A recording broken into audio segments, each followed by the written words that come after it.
अस्सलाम वालेकुम दोस्तों, मैं आपको परफेक्ट वेब सॉल्यूशंस की तरफ से वर्डप्रेस थीम डेवलपमेंट की इस वीडियो ट्यूटोरियल सीरीज़ के पार्ट 8 में खुशामदीद कहता हूं।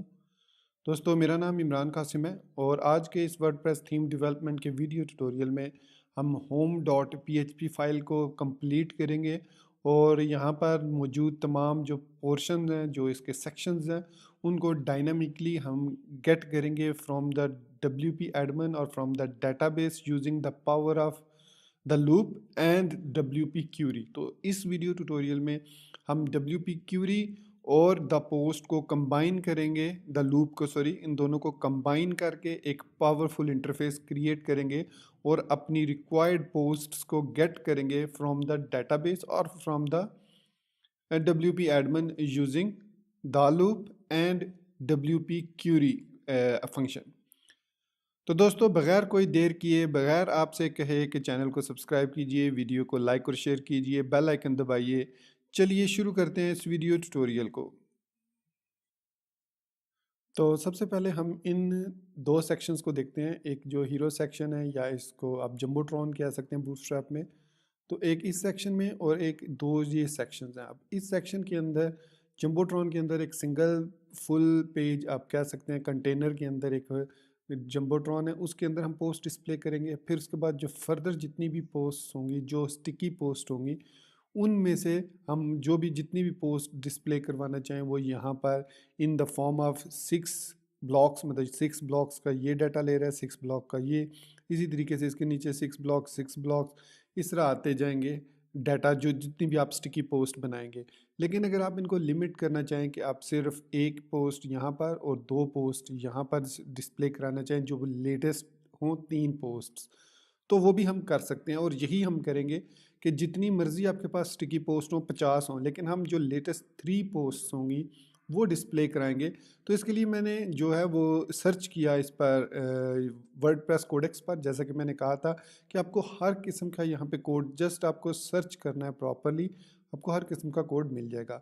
तो यहाँ पर सर्च करते हुए कि how to fetch only sticky post, तो ये मैंने एक लिंक फाइंड किया है वर्डप्रेस कोडेक्स स्टिकी पोस्ट का। तो इसमें उसने बताया डिस्प्ले स्टिकी पोस्ट। तो यहाँ पर जब मैं स्क्रॉल डाउन किया तो यहाँ पर मुझे ये एक कोड मिला। इसमें ये क्या कर रहा है, गेट ऑल स्टिकी पोस्ट कर रहा है और फिर get top 5 most sticky post. वो किस तरीके से कर रहा है, इसको रिवर्स सॉर्टिंग करके।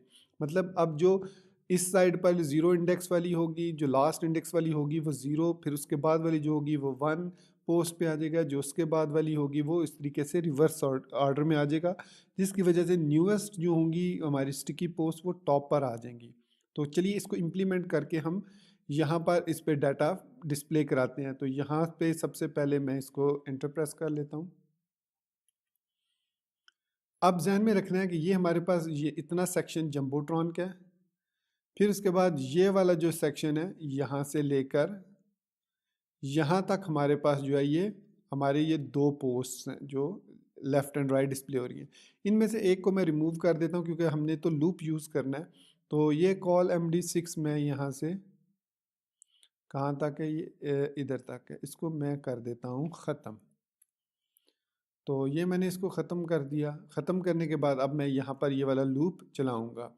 तो मैं इसको कोड को सारे को यहाँ से लेकर यहाँ तक कॉपी कर लेता हूँ। अब इसमें वो टॉप 5 पोस्ट ले रहा है, हमें टॉप 3 चाहिए क्योंकि हमने क्या करना है, कस्टमाइज़ करना है इसको। एक पोस्ट यहाँ पर और 2 यहाँ पर डिस्प्ले करनी है। सो टोटल हमें 3 चाहिए। तो यहाँ पर हम 0 to 5 जो एरे स्लाइस का फंक्शन है, ये हमारे नंबर ऑफ़ एरेज़ को स्लाइस कर देता है, मतलब चेंज कर देता है, मतलब रिमूव कर देता है एक्स्ट्रा को। पहले 5, 0 से लेकर 5 का मतलब है पहले 5 एरेज़ को रखेगा, बाकियों को रिमूव कर देगा। तो हमें टॉप 3 चाहिए, तो मैं यहाँ पर 0,3 कर दूंगा। सो गेट टॉप 3 स्टिकी पोस्ट कर दिया हमने। तो अब हमने कहा कि जो पोस्ट इन है स्टिकी के अंदर जितनी पोस्ट हैं वो गेट कर लो और इग्नोर कर दो स्टिकी पोस्ट को ट्रू। मतलब एक प्रॉपर ऑर्डर में अगर वो उसको स्टिकी पोस्ट नहीं मिलती तो दूसरी पोस्ट भी आ सकती हैं, लेकिन यहाँ पर हम उसको रिस्ट्रिक्ट कर रहे हैं स्टिकी पोस्ट को। इसके अलावा यहाँ पर हम एक और कोड ऐड करेंगे, पोस्ट स्टेटस पब्लिश। ये उसने ऐड नहीं किया था। अब post status, sorry for this, post status का मतलब है कि हम सिर्फ वो पोस्ट शो करेंगे जो कि पब्लिश है, ठीक है। तो इस लिहाज से अगर देखा जाए तो हम यहाँ पर मल्टीपल मतलब जितनी भी हैं हमें सारी पोस्ट जो हैं वो सर्च कर लेनी चाहिए, ठीक है। तो मैं यहाँ पर सारी सर्च कर लेता हूँ जितनी भी हैं। अब हमें इसका मतलब है कि अरे स्लाइस लगाने की ज़रूरत नहीं है, सिर्फ रिवर्स सॉर्ट कर लेते हैं। तो हम इसको लिमिट खुद कर लेंगे। तो यहाँ पर हमने इसको अरे सॉर्ट कर दिया। अब कैसे लिमिट करेंगे, तो हम यहाँ पर कर देते हैं पोस्ट पर पेज और इसको दे देते हैं 3। तो अब हमारे पास एक पेज पर 3 पोस्ट आ जाएंगी। पेजिंग भी यहाँ ऑन हो गई है, लेकिन हमने पेजिंग को इसमें यूज़ करना नहीं है। सो दैट्स द क्यूरी जिसमें हमने रन किया है। मैं इसको थोड़ा सा बेहतर बना देता हूँ यहाँ पर, ताकि आपको थोड़ी आसानी से नज़र आ जाए। ये देख सकते हैं आप। तो मैंने इसको बता दिया कि भाई मुझे सॉरी मुझे 3 पोस्ट चाहिए पर पेज पर, और पोस्ट का स्टेटस वो चाहिए जो पब्लिश होनी चाहिए। मतलब अगर कोई मेरी स्टिकी पोस्ट लेटेस्ट है लेकिन वो ड्राफ्ट या पेंडिंग में है, कुछ भी है, तो वो डिस्प्ले ना हो। पोस्ट इन जो भी स्टिकी पोस्ट मैंने यहाँ पर सिलेक्ट की हैं वो सारी, लेकिन डेफिनेटली जिनका स्टेटस पब्लिश हो। फिर उसके बाद इग्नोर स्टिकी पोस्ट, उसको एक प्रॉपर ऑर्डर में वो डिस्प्ले कर देगा।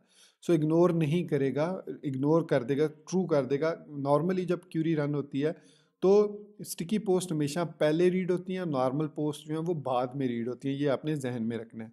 तो इग्नोर स्टिकी पोस्ट हमने इसलिए यहाँ पर ट्रू कर दिया। अब यहाँ पर एक और इशू आएगा, वो मैं भी आपको बताता हूँ। अब हमने यहाँ पर चलाना है लूप। तो लूप चलाने के लिए मैं लिखूँगा इफ़ क्यूरी हैव पोस्ट। अब देखिए यहाँ पर मैं द लूप को थोड़ा कस्टमाइज़ कर रहा हूँ। अब मैंने सिर्फ इफ़ हैव पोस्ट नहीं लिखा, बल्कि इफ़ क्यूरी हैव पोस्ट। अब मैंने यहाँ पर एक ऑब्जेक्ट पास कर दिया इसको। ये एक ऑब्जेक्ट ओरिएंटेड प्रोग्रामिंग की अप्रोच है। तो अब ये वाला जो ऑब्जेक्ट है ये इस हैव पोस्ट को पास हो जाएगा। तो उसके बाद मैंने यहाँ पर कर्ली ब्रैकेट स्टार्ट की। तो वाइल, अब मैं यहाँ पर एक लूप चला रहा हूँ, क्यूरी हैव पोस्ट फंक्शन है ये। फिर उसके बाद मैं इसको बता रहा हूँ क्यूरी द पोस्ट। तो ये अब उन तमाम पोस्ट को क्यूरी करेगा। अब इस लूप को मैंने चलाना है, एक तो इसको कंप्लीट करना है, और उसके बाद इसको मैंने इस लूप पे चलाना है, इस डिव पे, ये वाली जो डिव है इसको रिपीट करना है। ये 2 डिव्स मैंने रिपीट करनी है इसमें, एक ये वाली डिव और एक ये वाली डिव। तो सबसे पहले मैं यहाँ पर एक वेरिएबल ले लेता हूँ काउंट का, और उसको साइन कर देता हूँ 1। ये इसलिए मैं कर रहा हूँ कि ताकि अगर जब वो 1 हो तो हमें वो कैसे रिटर्न करे। तो इसको मैं यहाँ से कट कर देता हूँ कि, और इसको यहाँ पर क्लोज करता हूँ। तो ये मुझे इसमें से, अब ये इसको यहाँ से लेकर, ये देख सकते हैं आप, ये यहाँ पर क्लोज हो रहा है और ये यहाँ पर क्लोज हो रहा है। और ये हमारे पास बेसिकली हेडर से आ रहा है डाटा, ठीक है। तो नॉर्मली हमारा जो डाटा क्लोज हो रहा है जो वो है यहाँ से यहाँ तक। तो यहाँ पर हम इसको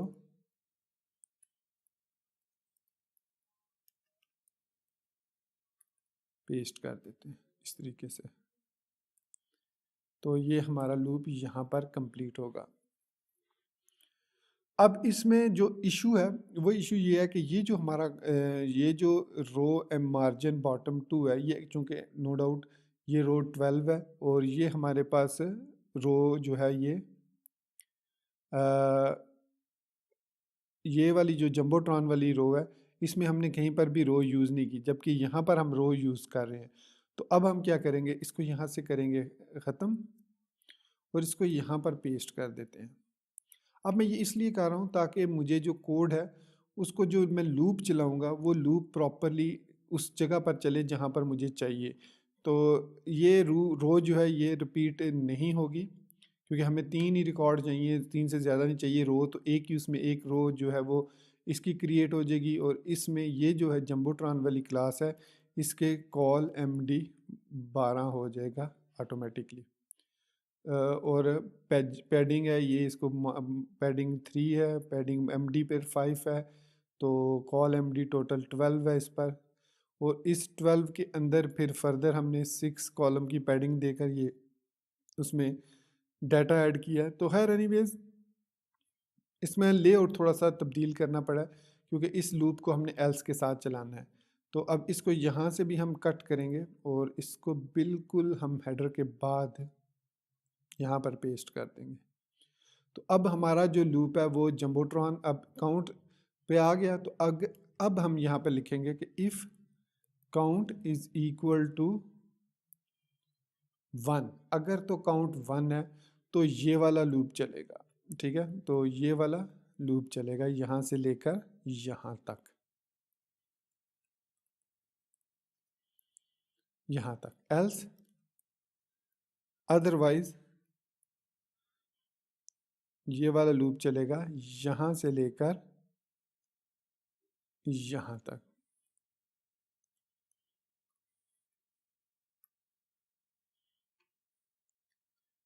तो इसको भी उठाकर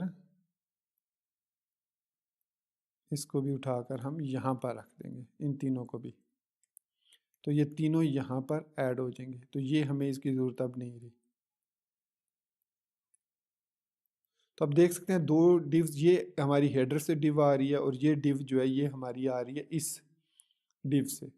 तो यहाँ पर अब हम इसको क्लोज करेंगे और हमें यहाँ पर PHP टैग लगाना होगा इस तरीके से। अब ये प्रॉपरली इस डिव को मैंने क्लोज कर दिया यहाँ पर। So with in this div हमें यहाँ पर तमाम लूप जो है वो मिल गए हैं। अब ये काउंट जब 1 है तो फिर एल्स में यहाँ तक, और उसके बाद ये एल्स यहाँ पर ख़त्म हो रहा है, तो फिर हम यहाँ पर काउंट प्लस प्लस कर देंगे। तो काउंट प्लस प्लस होगा, काउंट 1 हुआ तो काउंट में अब 1 नहीं रहा, तो ये वाली पोस्ट डिस्प्ले होगी। तो यहाँ पर हमने लिखा हुआ है पोस्ट पर पेज 3। ठीक हो गया। तो इसका मतलब है कि पहले ये डिस्प्ले होगा, फिर उसके बाद 2 दफ़ा ये फीचर्ड पोस्ट डिस्प्ले होगी वर्ल्ड की कैटेगरी के साथ। चलिए देखते हैं इसको कि इसमें कोई प्रॉब्लम तो नहीं है।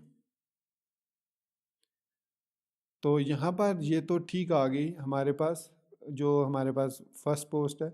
उसके बाद यहाँ पर आ गया वर्ल्ड फीचर्ड पोस्ट, और यहाँ पर हमारे पास ये आ गया। तो एक्चुअली टोटल हमारे पास 2 ही पोस्ट आई थी, 3 पोस्ट नहीं आई, क्योंकि स्टिकी पोस्ट हमारे पास आई थिंक 2 ही थी। और यहाँ पर अगर मैं एडमिन पैनल में जाऊँ, एडमिन पैनल मैंने कहा हाँ हाँ यहाँ पर, तो देख सकते हैं स्टिकी पोस्ट हमारे पास 3 है, लेकिन एक जो है वो पेंडिंग में है। तो हमने कहा था सिर्फ पब्लिश शो करो। तो मैं अगर इसको क्विक एडिट करके इसको पब्लिश मोड में ले के अपडेट कर देता हूँ, तो अब हमारे पास यहाँ पर तीनों डिस्प्ले होंगी। तो अब ये देख सकते हैं आप कि अब हमारे पास प्रॉपरली वो एक तरतीब के साथ डिस्प्ले हो रहा है।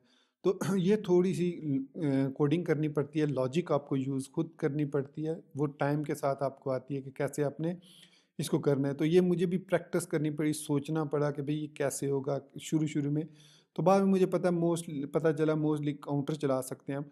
तो अब हमारे पास इस क्यूरी द पोस्ट की मदद से अब हमारे पास ये फिजिबल हो चुका है कि हम यहाँ पर लिख सकते हैं द टाइटल।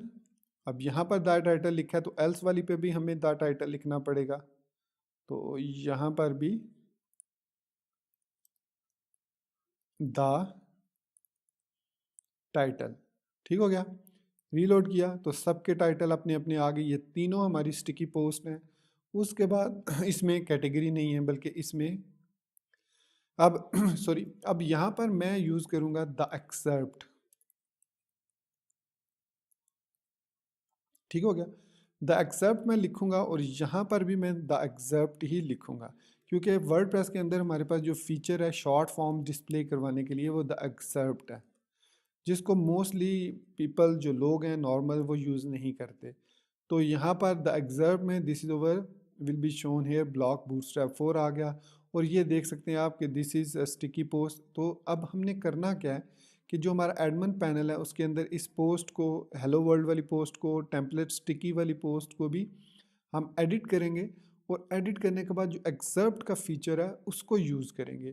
तो एक्सेप्ट के फीचर में हमें यहाँ पे मैं सिर्फ ये वाला डाटा कॉपी करता हूँ, ये वाला कॉपी किया, और यहाँ पर हमारे पास एक्सेप्ट वाला जो, सॉरी, इसमें हमारे पास अब यहाँ पर एक्सेप्ट वाला ब्लॉक कहाँ पे आएगा? एक असल में ये सारी चेंज हो चुकी है वर्डप्रेस 5, तो एक्सेप्ट इसमें नहीं है, ब्लॉक एक्सेप्ट भी नहीं है, पैराग्राफ है इसमें। तो इसमें हमें करना पड़ेगा यहाँ से ऑप्शंस और कस्टम फील्ड है, एक्सेप्ट इनेबल्ड है। ओके जी, एक्सेप्ट इनेबल है। सो ब्लॉक में हमारे पास यहाँ पर एक्सेप्ट होगा, ये आ गया एक्सेप्ट। तो इसमें मैं ये पेस्ट कर देता हूँ, इसको अपडेट कर देता हूँ। तो अब ये जो एक्सेप्ट है, जितने भी करैक्टर हैं, अब ये यहाँ पर डिस्प्ले होगा। तो आपने देखा यहाँ पर आ गया। अभी भी ये थोड़ा ज़्यादा करैक्टर्स हैं, इसको मैं यहाँ से थोड़ा और कम कर देता हूँ। अपडेट हो गया और इसको दोबारा से रीलोड करते हैं। थोड़ा सा और कम हो गया, तो इस तक मैं इसको रखता हूँ, यू तक। तो you can use the sticky, यहाँ तक मैं इसको। तो इस तरीके से आप एक्सेप्ट के अंदर ऐड कर सकते हैं डाटा को। मैंने इसके साथ सबस्ट्रिंग वाला फंक्शन इसलिए यूज़ नहीं किया क्योंकि उसमें फिर अगर टैग हो गए कोई उसके अंदर, तो वो अगर ब्रेक हो गए तो आपका पूरा लेआउट ख़राब हो जाएगा। अब द एक्सेप्ट के बाद कंटिन्यू रीडिंग है, तो डेफिनेटली द परमालिंक होगी, द परमालिंक। तो ये ऑटोमेटिकली उसका लिंक उठा लेगा। और उसके बाद इसमें द कैटेगरी, और इसके अंदर सेपरेटेड इसको करना है कॉमा से अगर ज़्यादा कैटेगरीज़ हैं। तो रीलोड करते हैं तो ये देख सकते हैं इनकी कैटेगरीज आ गई। इस पर कैटेगरी नहीं है ऑप्शन, लेकिन इसके भी परमालिंक हमें ऐड करना है। सो इस तरीके से आप step by step the permalink basically एक फंक्शन है जो कि आपका करंट पोस्ट का, जो द पोस्ट के अंदर आपके पास फंक्शन के अंदर करंट पोस्ट आती है, उसका लिंक इसके अंदर सेव कर देता है। तो ये देख सकते हैं अब हेलो वर्ल्ड के अंदर भी हमने लिंक ऐड करना है, मतलब जो उनका टाइटल है, ये टाइटल है। सो द परमालिंक इसके अंदर भी हमने ऐड कर दिया। कंटिन्यू रीडिंग, अब ये थोड़ा सा ब्रेक हो रहा है, नीचे आ रहा है क्योंकि यहाँ पर मार्जिन पैडिंग ज़्यादा है। तो ये ब्लॉक जो है इसको हम रीसेट कर लेंगे थोड़ा सा। MD250, अगर हम इसको 350 कर दें, शेडो SM, तो अब ये थोड़ा सा बेहतर हो गया, राइट। ठीक है। अब इसके अलावा हमें यहाँ पे द फीचर्ड इमेज,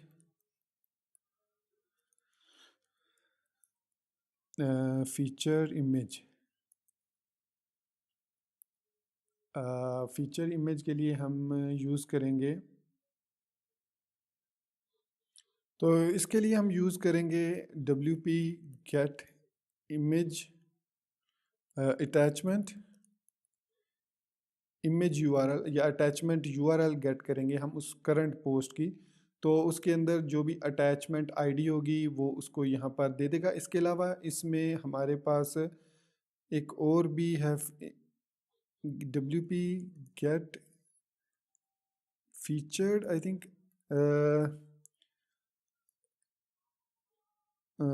इसमें हमारे पास गेट थंबनेल भी, हाँ यस, पोस्ट थंबनेल,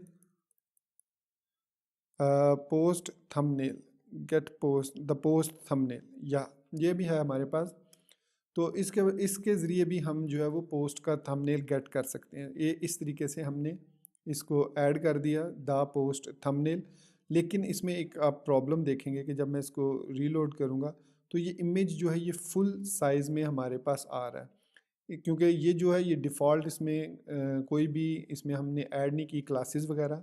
जबकि यहाँ पर हमारे पास ये देख सकते हैं कि कुछ क्लासेस एडेड हैं, इन क्लासेस को हमने ऐड करना है। उसके अलावा इसकी विड्थ जो है वो 200 है, हाइट जो है वो 250 है। तो हमने अपने जो डिफ़ॉल्ट सेटिंग है, थीम सपोर्ट है, यहाँ पे हमने ऐड किया था फीचर ये वाला, add theme support post thumbnails. इसमें हम एक और फीचर ऐड करेंगे, set thumbnail, set post thumbnail size. तो यहाँ पर हम विड्थ और हाइट देंगे। तो विड्थ इसकी है 200, तो यहाँ पर हम दे देंगे 200, और हाइट इसकी है, हाइट इसमें 250 है तो 250 दे देंगे। तो ये जो तीन इसके पैरामीटर्स हैं, जो थर्ड वन है वो इसका क्रॉप है, कि क्रॉप इसको करना है कि नहीं करना है। मतलब अगर आप 200/250 इसको स्क्वीज़ करना है या इसको क्रॉप करके करना है, तो इट डिपेंड्स ऑन यू। अगर आप इसको ट्रू कर देते हैं तो थंबनेल साइज जो क्रिएट होगा वो क्रॉप करने के बाद होगा, अदरवाइज वो इसको स्क्वीज़ कर देगा 250 पर। तो इसको सेव करते हैं। सेव करने के बाद हम इसको रीलोड करते हैं। तो अब आपने देखा कि हमारे पास जो थंबनेल है वो स्क्वीज़ होके छोटा हो चुका है। ठीक हो गया। तो अब हमने ये वाला जो है ये क्लासेस ऐड करनी है। अब इन क्लासेस को ऐड करने के लिए हमारे पास यहाँ पर कोई ऑप्शन मौजूद नहीं है, बल्कि अगर हम यहाँ पर जाएं पोस्ट थंबनेल टेम्पलेट में, तो यहाँ पर एक पास करें हम इसको एट्रीब्यूट, द पोस्ट थंबनेल को एट्रीब्यूट। तो एट्रीब्यूट हम यहाँ पर पास कर सकते हैं एट्रीब्यूट्स में, इस तरह कॉमा दे के। तो ये एट्रीब्यूट लेट्स सी कि ये एक एरे है या क्या है। तो ये इसको पास कर रहा है इस ऑप्शनल क्यूरी स्ट्रिंग और array of attribute default empty है, तो एरे ऑफ एट्रीब्यूट दे सकते हैं, सॉरी।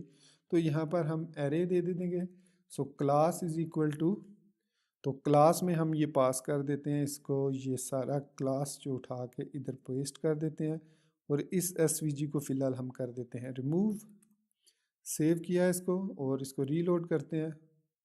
तो अब ये हमारी इमेज आ चुकी है, लेकिन अगर हम देखें इसको इंस्पेक्ट करें तो इसके अंदर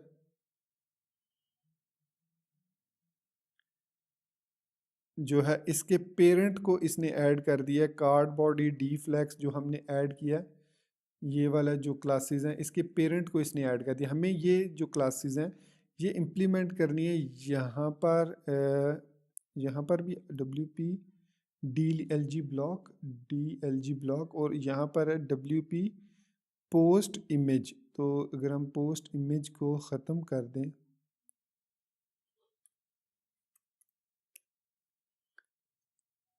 तो ये यहाँ पर अब 200/150, 200/150। हमने तो पोस्ट का जो थंबनेल साइज सेट किया है वो 200/250 किया है। Set post thumbnail size, post featured set, I think feature नहीं, ठीक है। तो ये हमारे पास 200/250 है, उसको उसने स्क्वीज़ कर दिया। स्क्वीज़ करने के बाद वो उसने इसको डिव कार्ड बॉडी जो हमने यहाँ पर ऐड किया है, तो इसमें क्लास है, एक मिनट चेक करते हैं इसको। तो यहाँ पर हमारे पास ये हो गया। इसके बाद इसने टेक्स्ट में कुछ भी नहीं है, तो एग्जाम्पलनेस ठीक हो गया, एस वी जी विड्थ इसकी ठीक हो गई, हाइट ठीक हो गई, रोल इसका इमेज है, तो प्लेस होल्डर थंबनेल है, तो टाइटल भी थंब प्लेस होल्डर है, तो ठीक है। तो इसमें इसने इसको एस वी जी में रखा है, तो क्लास हमने ऐड कर दिया है। तो ये क्लास अब आ रही है इसके अंदर।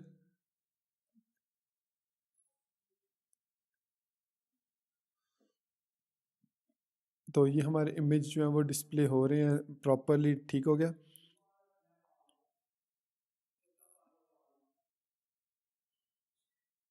एक्चुअली ओवरराइड हो रहे हैं, ये हाइट इसकी,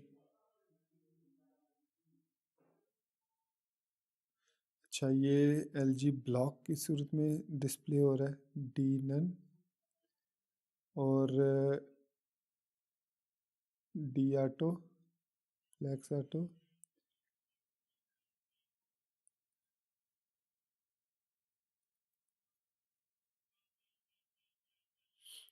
तो इसको बाद में हम देखेंगे कि कैसे हमने इसको स्टाइल करना है। इसमें थोड़ा सा प्रॉब्लम आ रहा है ये, अगर मैं इसका साइज़ इंक्रीज़ कर दूं पोर्शन के साथ, लेट्स सी कि अगर मैं इसका ऐड थीम सपोर्ट में इसको कर दूं 400, और इसको कर दूं 450, लेट्स सी अबाउट दैट। तो ये हो गया इस तरीके से, तो ये नहीं बड़ा हो गया, इसको ऐसे ही रहने देते हैं। तो एक्चुअली हमने ये इसका साइज़ जो है वो आई थिंक इंक्रीज़ किया था, तो इस वजह से वो थोड़ा सा प्रॉब्लम कर गया। तो लेट्स सी 250 हमने किया था इसको इस तरीके से। हाँ, एक्चुअली हमने इसको 350 कर दिया था, तो इसको 350 किया है, तो ये इस वजह से ऐसे हो गया था। तो इसी तरीके से हमें जो 250 है वो 350 करना पड़ेगा, यहाँ पर भी 350। तो अब ये 200 की बजाय 300 हो जाएगा। तो ये अब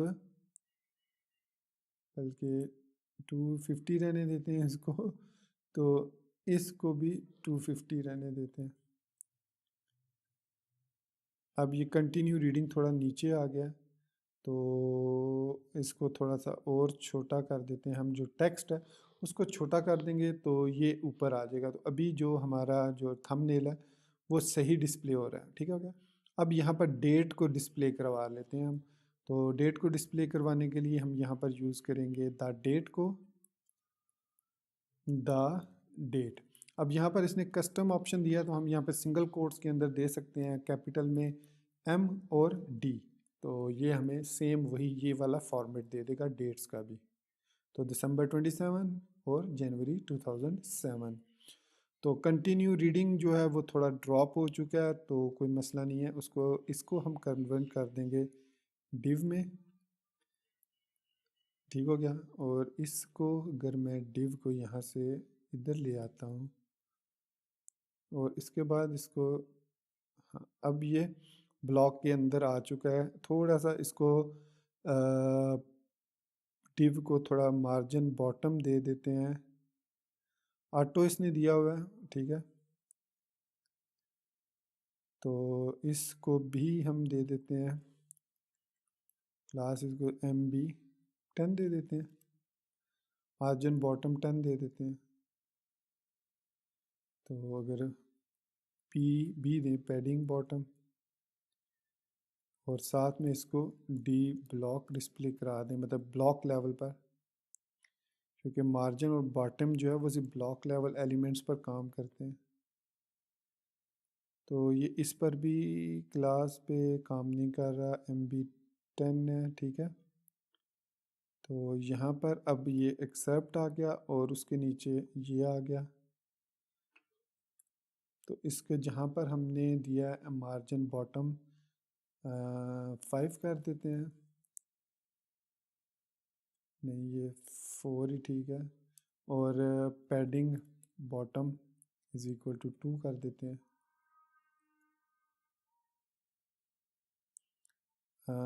यहाँ से फिर ये प्रॉब्लम हो गई है, तो इसको ऐसे ही रहने देते हैं। तो यहाँ पर ये ठीक हो गया है। तो सिर्फ ये प्रॉब्लम है कि इसको थोड़ा सा अगर हम नीचे करते हैं तो ये इमेज भी थोड़ा सा गड़बड़ा प्रॉब्लम कर जाता है। और यहाँ पर हमारे पास ये देखें P टैग आ रहा है, तो P में यहाँ पर ऑटोमेटिक एक मार्जिन आ रहा है। तो मैं यहाँ पर एक और काम कर लेता हूँ, बाय डिफ़ॉल्ट जो है हमारी जो एसेट की CSS है उसमें ये जो स्टाइल CSS में हमने यहाँ पर अगर P को टारगेट किया हुआ है, A है, इसके बाद P को टारगेट नहीं किया तो P margin 0 padding 0।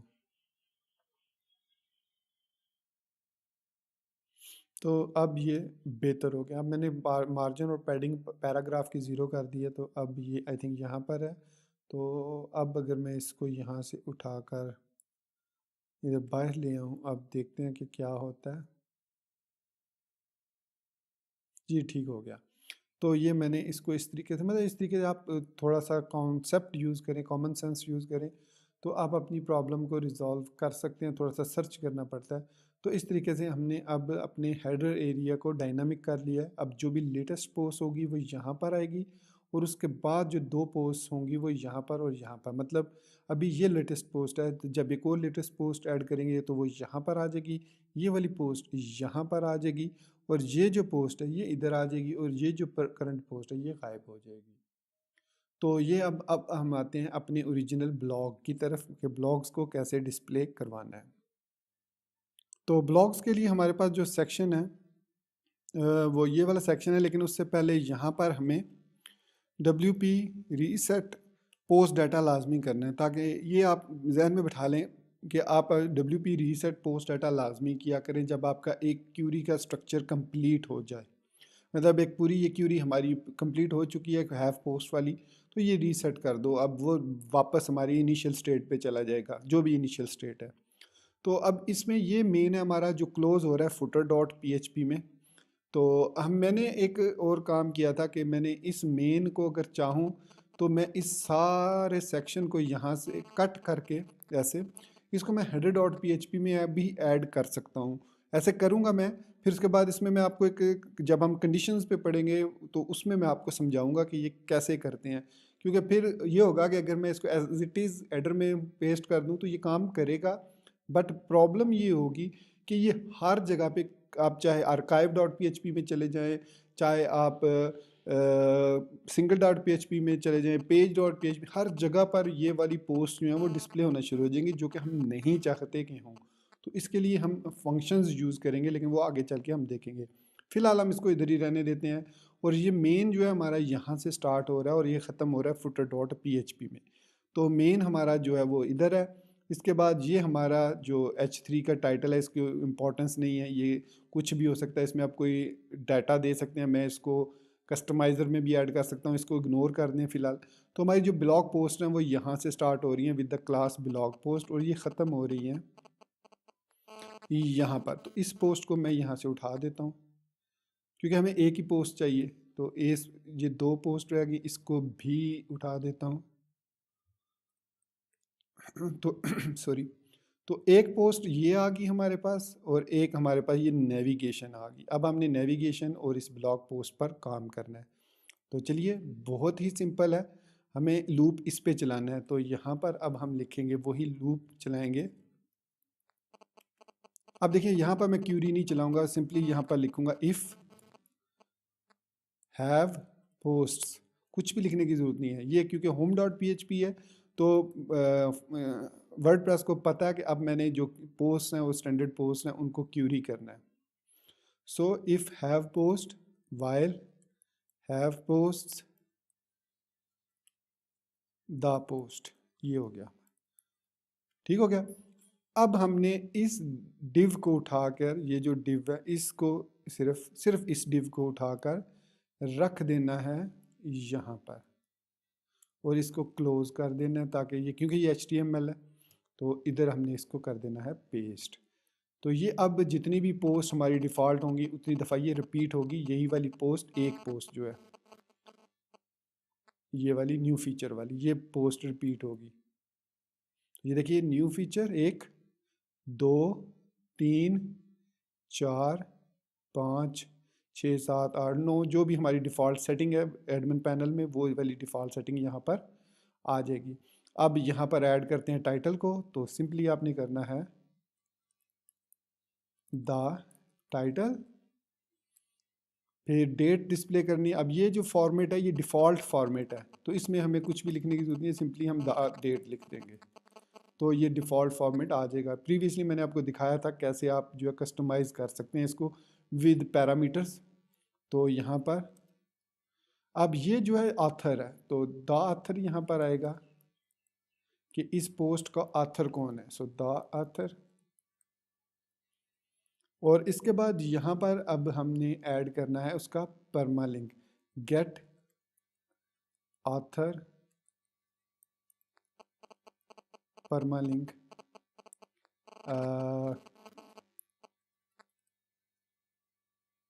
Gate author link, get the author link, और यहाँ पर हमारे पास आ जाएगा गेट द ऑथर लिंक। और उसके बाद ये जो P टैग है इसको हम कर देंगे डिव में कन्वर्ट। इसको ज़रूरी है कि डिव में हम रखें, इसकी वजह ये है कि हम जो अपने क्रिएट करते हैं पोस्ट्स, उनके अंदर हम अपने टैग्स ऐड कर सकते हैं। तो इट इज़ नॉट रिकमेंडेड कि कंटेनर टैग्स को पैराग्राफ टैग में ऐड किया जाए। तो इसलिए मैं यहाँ पर यूज़ करूँगा div, और यहाँ पर फिर यूज़ करूँगा द एक्सेप्ट। अब ये चूँकि हम पोस्ट पर हैं तो मैं यहाँ पर द एक्सेप्ट यूज़ करूँगा इस तरीके से।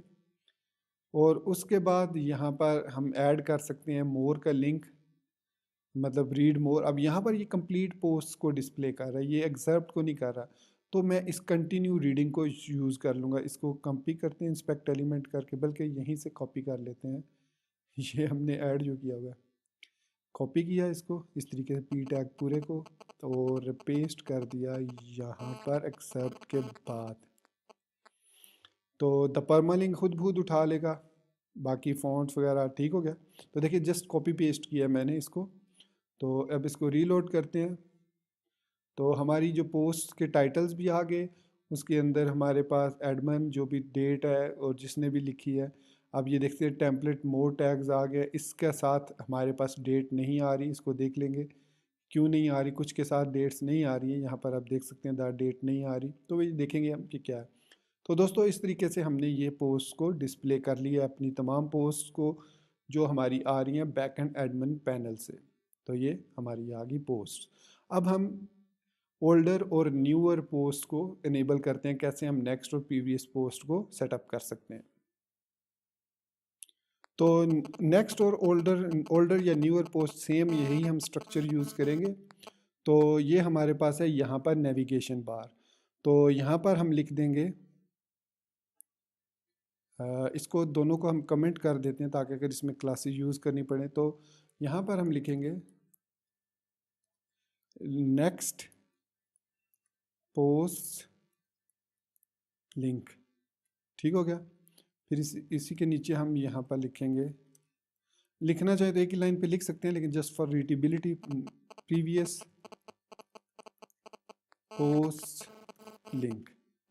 सो ये हमारे पास हैं फंक्शंस नेक्स्ट पोस्ट लिंक और प्रीवियस पोस्ट लिंक। इसको सेव करते हैं, रीलोड करते हैं। तो अभी आप देखेंगे कि नेक्स्ट पेज और प्रीवियस पेज दोनों हमारे पास लिखे हुए आ रहे हैं। मैं प्रीवियस पेज पे जाता हूँ, तो यहाँ पर अब हम प्रीवियस पेज पे, पहले पेज पे आ चुके हैं।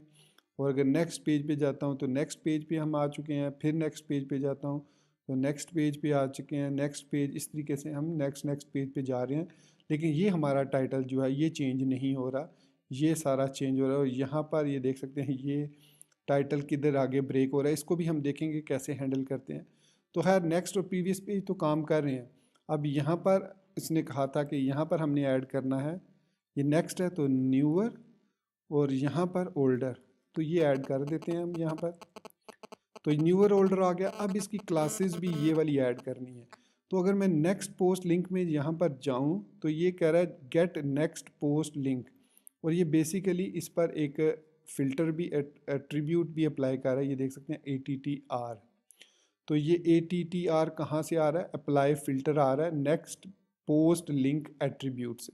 तो ये अप्लाई कर रहा है फ़िल्टर को, इसकी मदद से हम जो है एक स्ट्रिंग दे सकते हैं एट्रीब्यूट्स का, जो कि इसके अंदर ऐड हो जाएगा। तो चलिए देते हैं स्ट्रिंग, इसको कॉपी करते हैं। और मैंने बताया था कोई भी एक्शन हुक या फ़िल्टर हुक को वो आप ऐड करेंगे functions.php फाइल में। तो functions.php फाइल को ओपन करते हैं हम, और एंड पे आते हैं और यहाँ पर लिखते हैं ऐड फ़िल्टर, और इसको पेस्ट कर देते हैं। फिर हम एक और ऐड फ़िल्टर लिखते हैं, क्योंकि हमें प्रीवियस पोस्ट के लिए भी यही चाहिए। So next post link attributes के साथ हमारे पास होगा प्रीवियस पोस्ट लिंक एट्रीब्यूट। और चूंकि दोनों की क्लासेस अगर देखी जाएं, दोनों में जो क्लासेस हैं वो सेम है। इसमें BTN उसने ये सेकेंडरी इसलिए दी हुई है कि यहाँ पर वो सिर्फ डिस्प्ले करे differently, that's it, there is no other reason. ठीक है, तो बेसिकली दोनों की क्लासेस सेम ही है ये वाली। तो यही क्लास हम यूज़ करेंगे दोनों के लिए। तो इसको कॉपी कर लेते हैं। अब हमने फंक्शन क्रिएट करना है functions.php फाइल में। तो यहाँ पर PWSPK_, मैं इसको कॉपी कर लेता हूँ फिर, और ये हमारा फंक्शन एक बन गया। और इसके लिए भी हम यही फंक्शन यूज़ करेंगे, क्योंकि क्लासेस अगर डिफरेंट होती तो हमें डिफरेंट फंक्शन क्रिएट करना था। तो लेकिन चूँकि सेम क्लासेस हैं तो सेम हम फंक्शन दोनों के लिए यूज़ करेंगे। तो इनको नाम कॉमन दे देते हैं पोस्ट लिंक एट्रीब्यूट दे देते हैं इस तरीके से। सो अब ये फंक्शन क्रिएट करना है, सो कॉपी किया इसको और यहाँ पर ये फंक्शन क्रिएट किया और सिंपली हमने, अब ये फ़िल्टर है तो इसलिए ये रिटर्न करेगा क्लास इज़ इक्वल टू, और यहाँ पर अब हम वो क्लासेस जो है वो कॉपी पेस्ट करेंगे। कॉपी किया और इसको पेस्ट कर दिया फंक्शंस डॉट PHP के अंदर, यहाँ पर सेव किया। सेव करने के बाद अब जब हम रीलोड करेंगे तो ये दोनों चीज़ें डिज़ाइन हो चुकी होंगी, ये देख सकते हैं आप। हमारे न्यूअर पोस्ट पे चले जाएं तो अब ओल्डर पोस्ट पे जा सकते हैं क्योंकि आगे और पोस्ट है ही नहीं, तो ओल्डर पोस्ट पे चले गए। तो इसी तरीके से ओल्डर पोस्ट पे जाएंगे, जब पहली पेज पे पहुंचेंगे तो न्यूअर जो है वो हिडन हो चुकी होगी। तो जैसे ही हम पहले पेज पे पहुंचे तो आप देख सकते हैं न्यूअर अब मौजूद है और ओल्डर जो है वो हिडन हो चुकी है, और जब एंड पे पहुंचेंगे तो ओल्डर डिस्प्ले होगी, न्यूअर ख़त्म हो चुकी होगी। तो इस तरीके से हमने अपने होम पेज को सेटअप कर लिया है प्रॉपरली। तो अब हम नेक्स्ट वीडियो ट्यूटोरियल में साइड बार को, बल्कि ये तो साइड बार हमने ऐड की हुई है, इस साइड बार को ऐड करेंगे और उसके बाद सिंगल पे डॉट PHP और पेज डॉट PHP को डिस्कस करेंगे। तो दोस्तों ये था हमारा आज का वीडियो ट्यूटोरियल। उम्मीद करता हूँ कि हमारा ये वीडियो ट्यूटोरियल आपको पसंद आया होगा और आप इसको लाइक करना नहीं भूलेंगे, और अगर आपने चैनल को सब्सक्राइब नहीं किया अभी तक तो चैनल को सब्सक्राइब कर लीजिए, घंटी के आइकन को प्रेस कर लीजिए ताकि आपको हमारी आने वाली वीडियोस की नोटिफिकेशंस मिलती रहें। सो गाइस, अपनी दुआ में याद रखिएगा। Thank you very much for being with me till the end. Take care, goodbye and अल्लाह हाफिज़।